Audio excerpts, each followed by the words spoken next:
सर्वधर्माणां धर्मोऽधिकतमो मतः यद्भक्त्या पुण्डरीकाक्षं स्तवैरर्चयन्नरः सदा परमं यो महत्तेजः परमं यो महत्तपः परमं यो महद्ब्रह्म परमं यः परायणम् पवित्राणां पवित्रं यो मङ्गलानां च मङ्गलम् दैवतं देवतानां च भूतानां यो व्ययः पिता यतः सर्वाणि भूतानि भवन्त्यादियुगागमे यस्मिन् च प्रलयं यान्ति पुनरेव युगक्षये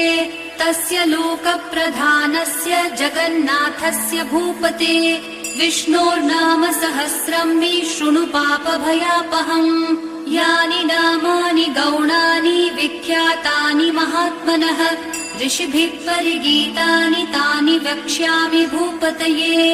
ऋषिर्नाम्नां